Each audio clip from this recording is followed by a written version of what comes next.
Oi, gente, é a Mari, tudo bem com vocês? No vídeo de hoje nós vamos falar sobre o massacre de Vilisca. Vamos lá?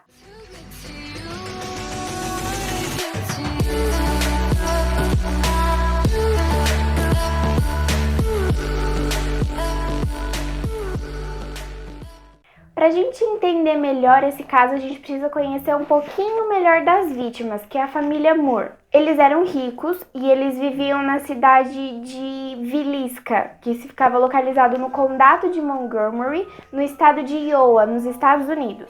Eles viviam em uma casa antiga no final da rua, localizada a mais ou menos 4 quarteirões da igreja e dos colégios locais. A família era composta pelo casal Josiah e Sarah, e eles tinham 4 filhos. A primeira é Mary Catherine, de 10 anos, Herman Montgomery, de 11 anos, Arthur Boyd, de 7 e Paul, de 5 anos.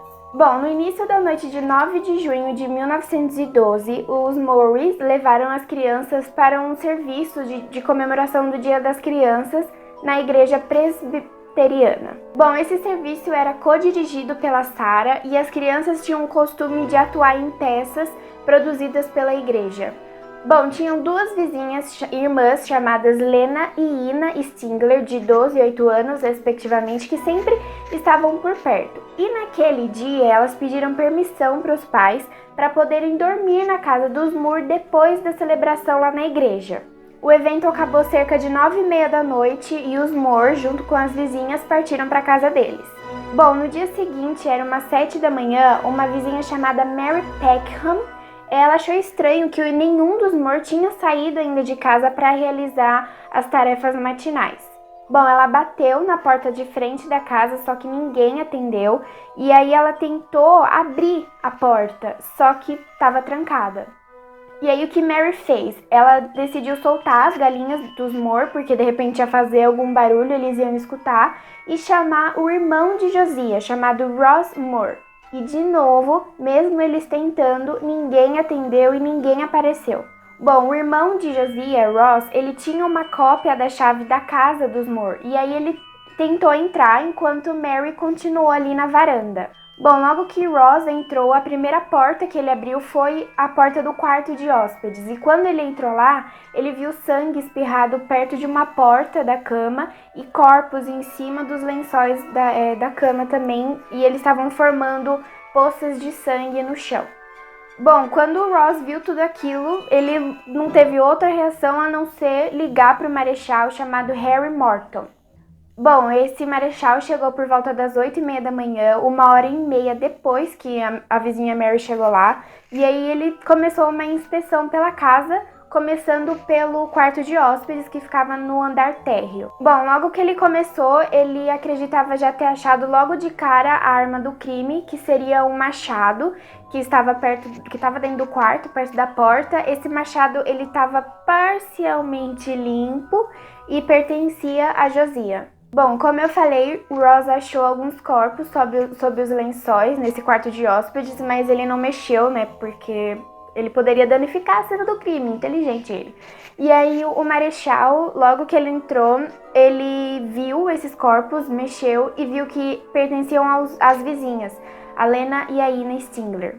Bom, durante a investigação, eles concluíram que a Lena, a irmã mais velha, ela foi a segunda a morrer por causa do jeito que o corpo estava na cama. Ele estava atravessado, assim, jogado na cama, e ela tinha um ferimento no braço, que provavelmente foi feito porque ela estava tentando se defender. Bom, a polícia não achou sinais claros de violência sexual, mas eles concluíram que ela foi violentada antes de morrer. Bom, aí depois do quarto de hóspedes, que ele encontrou as irmãs Stingler, o Horton, o marechal, ele seguiu para o quarto do casal e a cena que ele achou era perturbadora. Bom, Josiah, né, o marido, o homem da casa, ele foi golpeado com machado também e o único que foi acertado pela lâmina do objeto. Bom, a Sarah teve o rosto bem amassado, bem danificado por causa das quantidades de vezes que ela foi atingida pelo machado. Bom, e a cabeça de Josiah também foi atingida, foi acertada várias vezes e por causa disso, os olhos, eles meio que, né? Bom, o último quarto que o Horton visitou foi o quarto dos irmãos, né? Então esse massacre terminou no quarto dos irmãos, que tiveram o mesmo destino das irmãs Stingler. Eles foram encontrados nas suas próprias camas e a perícia, os investigadores concluíram que eles foram também golpeados até a morte, cerca de 20 a 30 vezes. Bom, e examinando, né, verificando o local, a casa inteira, os investigadores eles não conseguiram chegar à conclusão do que era pista e do que não era, porque a casa inteira estava muito bagunçada. A única coisa que eles acharam que poderia ser uma evidência legal é que tinham 2 bitucas de cigarro recém-apagadas no sótão da casa, o que deu a entender que a pessoa, né, o assassino, ele se infiltrou na casa enquanto os Moore estavam naquele evento da igreja comemorando o Dia das Crianças, e o assassino também esperou toda a família dentro da casa eles dormirem. Que os investigadores notaram que todos os espelhos da casa foram cobertos com pedaços de roupas, assim como o rosto das vítimas, menos das irmãs.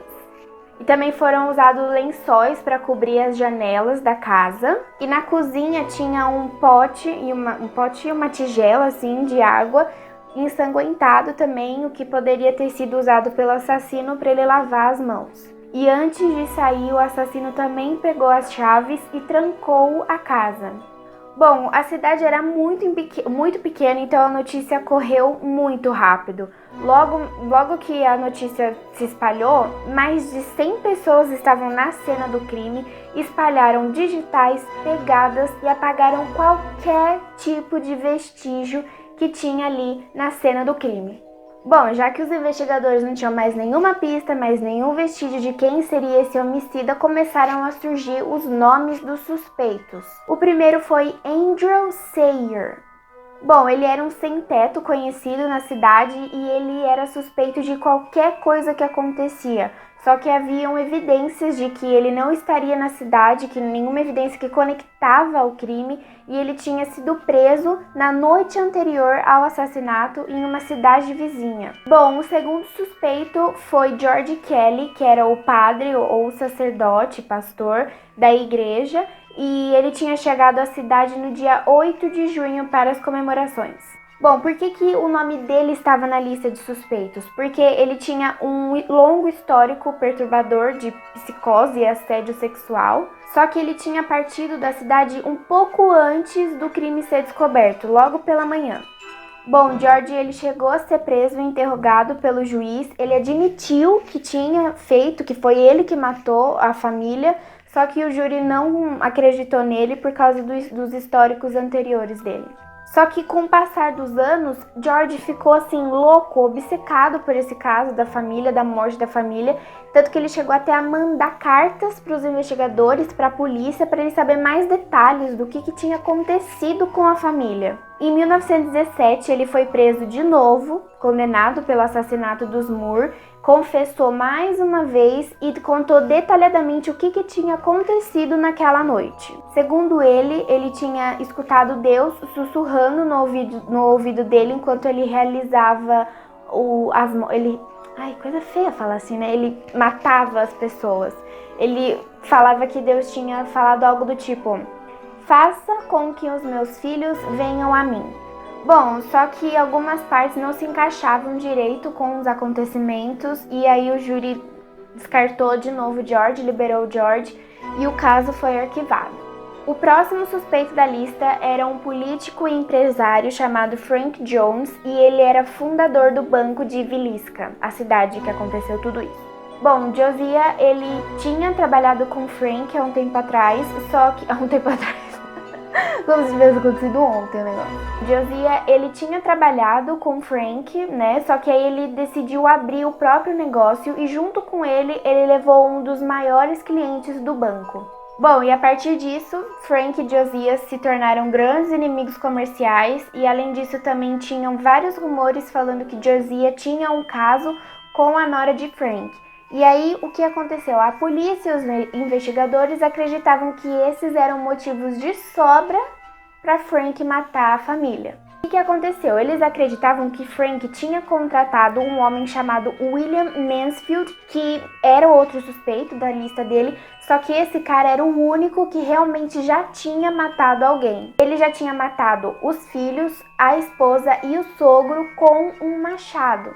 Bom, William, ele em 1916 chegou a ser preso, só que os registros da folha de pagamento dele mostravam que ele estava em Illinois, na noite do assassinato dos Moore. Muitas pessoas acreditavam que Frank podia ter usado sua influência política para cobrir alguns rastros que levassem até o nome dele, além de ter pagado também algumas autoridades, era o que as pessoas acreditavam. Bom, apesar dos suspeitos, a identidade do criminoso nunca foi revelada, assim como as suas intenções. A casa dos Moore continua em pé e hoje em dia foi transformada em um museu. Bom, dizem que a casa é assombrada e hoje em dia a cidade de Villisca é uma cidade turista fantasma. Gente, esse foi o vídeo de hoje, eu sei, foi um pouquinho pesado, um pouquinho mais longo do que o normal, mas eu espero muito que vocês tenham gostado desse assunto.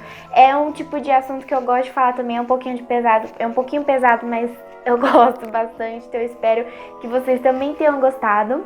A gente se vê na próxima segunda, não se esqueça de se inscrever no canal e curtir esse vídeo. Beijos da Mari!